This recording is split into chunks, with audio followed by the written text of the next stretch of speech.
Então vamos falar sobre lei e graça de forma bem simples. Primeiro começa um texto aqui no versículo 2 de Gálatas 3, quero apenas saber isso de vocês. Recebeste o Espírito pelas obras da lei ou pela pregação da fé? Esse Espírito aqui, a palavra original é pneuma, que ela é uma força que ela nunca é referida de forma despersonalizada. Então ela nunca é referida como uma força despersonalizada. Então, essa palavra pneuma ela é equivalente ao Espírito Santo, por isso que fica em E maiúsculo e você não precisa colocar a palavra completa Espírito Santo, porque pelo original você já entende do que se trata o texto. Então aí o Paulo começa a descrever a situação entre lei e graça.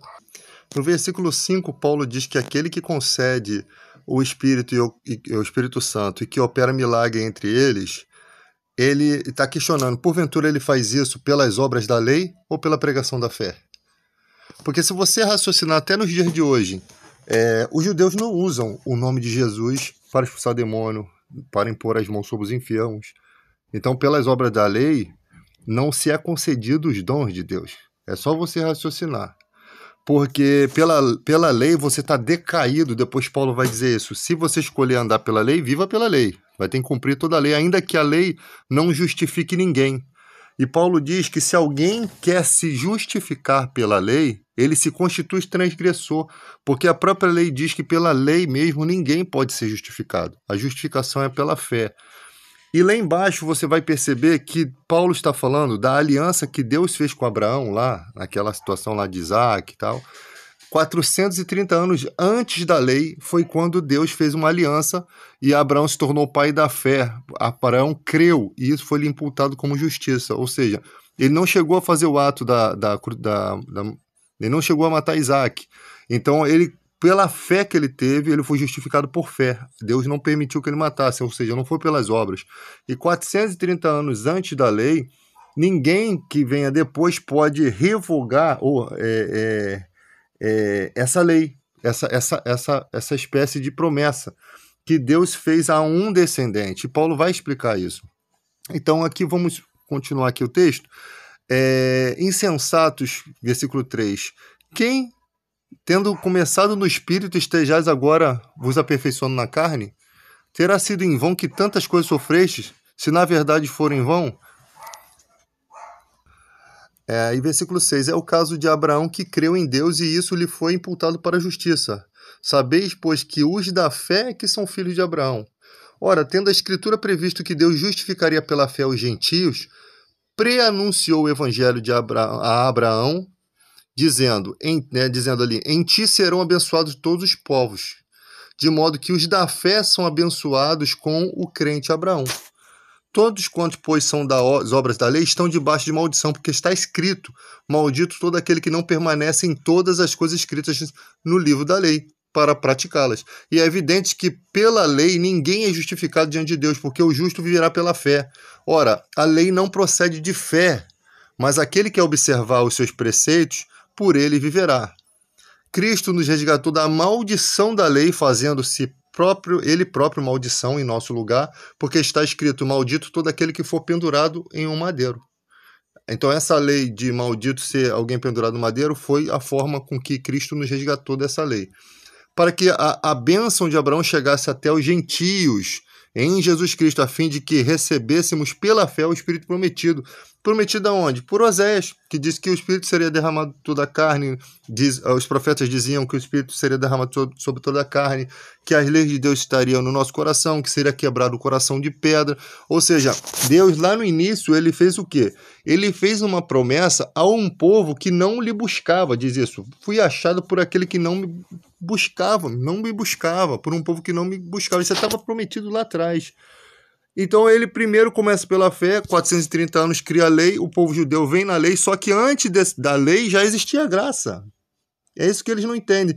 E lá na frente, o que acontece? Deus inverte tudo, porque o objetivo era, através da lei, que servia como aio, né? Mostrar, e sempre mostrando que era pela fé, que lá no futuro os gentios recebiam uma promessa, né? Recebiam pela fé a promessa. E quando chegou, teve aquela questão que parece que os judeus têm ciúmes. Por quê? Porque a morte de Cristo ela se torna como diz Paulo, é um escândalo. Porque os judeus que eles vivem pela obra não aceitam que a justificação de um povo pecador seja pela fé. Simplesmente pela fé. Ou seja, é muito mais fácil você ser justificado através do crer no sacrifício de Jesus do que você fazer as obras da lei. Então, lá naquela época, algumas pessoas estavam tendo esse problema. Por quê? Porque alguns eram da lei. E para aceitar Jesus, olha a situação. E alguns não eram da lei, que eram os gentios, nem falavam a língua dos hebreus. Eles, quando vinham para a fé, alguns queriam que eles se circuncidassem, ou seja, fizessem a aliança da circuncisão. Então Paulo já começa a quebrar esses paradigmas ali. Não, a circuncisão nossa é no espírito, ela não é assim, não é mais dessa forma. Tá? Então quem era judeu não teria problema nenhum estar circuncidado entendendo o caminho de Cristo. Agora, exigir isso daqueles que Deus deu o caminho por meio da fé 430 anos antes da lei é totalmente um absurdo. Por quê? Porque esses que estavam fora da lei, estavam sem lei, eles não são justificados pela lei, até porque a lei não justifica ninguém, mas pela fé. Ou seja, Deus ia fazer com que desse a promessa também para aqueles que não buscavam a Deus. Isso causa ciúme, lógico, mas que através deles esses receberiam no seu coração o espírito de bondade, de amor, toda a característica da mente de Cristo. Você é preparado, você é transformado. Lembra lá de Zaqueu? Era um cara possivelmente corrupto, Quando ele de repente tem uma conversa com Jesus, Jesus fala: hoje houve salvação nessa casa porque esse também é filho de Abraão. Olha que Jesus está falando uma coisa muito forte, que um pecador, quando se arrependeu, se tornou filho de Abraão. Se tornou pela fé filho de Abraão. Ou seja, Jesus achou que a palavra entrou no coração, que teve uma modificação, que estava disposto ele reconhece que essa disposição não pode vir de qualquer pessoa. Hoje mesmo eu restituo quadruplicado se eu tenho defraudado. Hoje mesmo divido metade dos meus bens aos pobres. Ou seja, essa boa vontade dentro do querer de Zaqueu, aquela boa vontade dentro do coração dele, é uma transformação de Deus. O que as pessoas não entendem é que existe o judeu, existe o não cristão e existe o cristão. Então o cristão passa por essa regeneração, entende? Ele já tem as leis no coração. Quando Paulo está pregando, ele está pregando para um povo que ainda não passou pela regeneração. É isso que às vezes a pessoa confunde. Está pregando para um povo gentio que vai ter que entender essas questões aqui, mas ainda não passou pela transformação. Então a pessoa pega o versículo bíblico: mas ele tem que viver pela lei. Não, porque quando você se torna cristão, você é transformado. É nova criatura. Isso não vem de vós, é dom de Deus. As leis de Deus são escritas no seu coração. Você sabe o que é certo. Você não precisa de leis para saber o que é certo, porque a tua mente é a mente de Cristo. Colossenses 1,13. Foi tirado do império das trevas e transportado para o reino do Filho. Fomos selados pelo Espírito Santo. Efésios 2,13. Então você se tornou propriedade exclusiva de Deus. Então no mundo espiritual houve uma transformação. Então é diferente de você não sendo cristão, estando no mundo, e eu falando coisas, como Paulo, ele falando coisas da lei para essa pessoa. É totalmente diferente. Ela não foi transformada. A palavra em si que não volta vazia, conforme Isaías 55:11, que ela é como a chuva que não volta para a terra, para o céu, para as nuvens, sem antes regar a terra. Essa palavra nunca volta vazia. Essa palavra está sendo transmitida ali. Paulo está transmitindo verdades espirituais, sabendo que essas verdades vão ter um efeito, uma eficácia. Então há esse mau entendimento do texto bíblico quando você lê Paulo pregando para o gentio ali que ainda não passou por essa transformação. Tá? Então Paulo chama a lei de maldição. Agora, você não pode achar que com isso, o Paulo está mostrando aí que você não pode achar que com isso os judeus são pecadores por conta disso, entende? Porque criou-se também essa ideia. Isso ele vai explicar lá em Romanos 7, do 7 ao 13, capítulo 7, versículo 7 ao 13. A lei em si não é pecaminosa. Seu objetivo é convencer o indivíduo de sua morte espiritual do pecado, fora da fé em Cristo. Romanos 7, versículo 7 ao 13. E se alguém tenta reafirmar que as obras da lei tem algum papel na justificação diante de Deus, a própria lei o culpa como transgressor. Gálatas 3, 19 a 25. Então, ser justificado pela fé em Cristo não torna a conclusão de que os judeus são pecadores. A diferença é que pela fé o Espírito Santo pode operar nos cristãos, Romanos 6, versículo 4, 11. Não sou eu quem vive, mas Cristo que vive em mim, disse Paulo. Então, aqueles que tentam se justificar pelas obras da lei se tornam malditos, porque eles sabem que pela lei não dá para ser justificado. E a justificação é pela fé, né? E essa fé já estava pregada 430 anos antes da lei.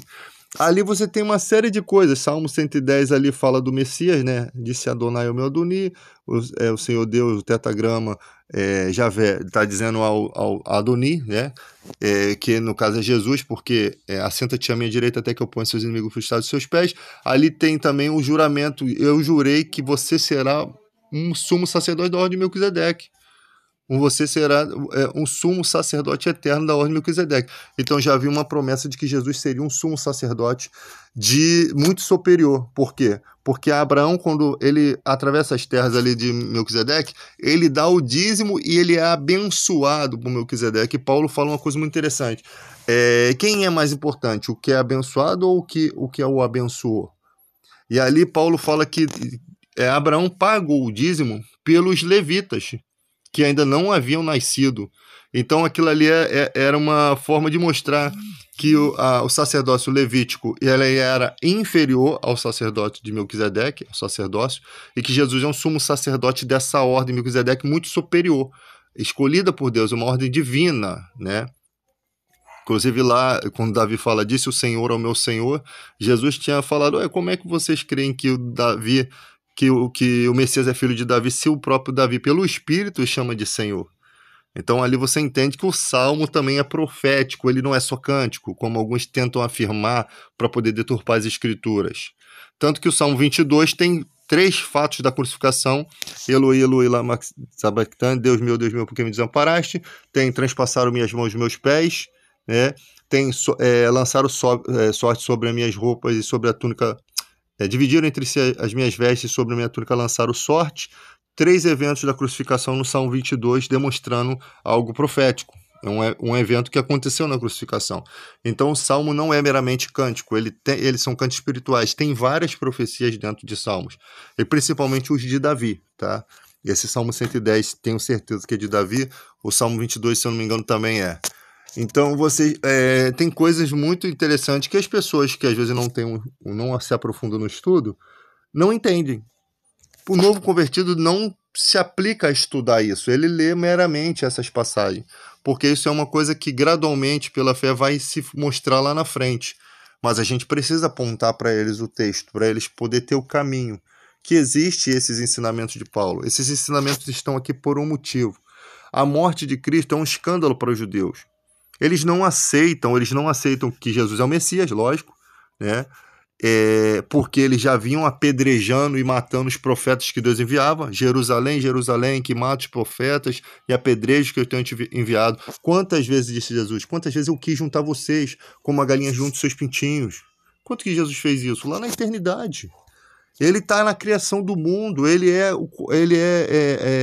a expressão exata de Deus, nele habita corporalmente toda a plenitude da divindade. E tem gente que acha que o próprio Deus se dividiu em 2 e desceu à terra. Então Deus não amou o mundo de tal maneira que deu seu Filho unigênito.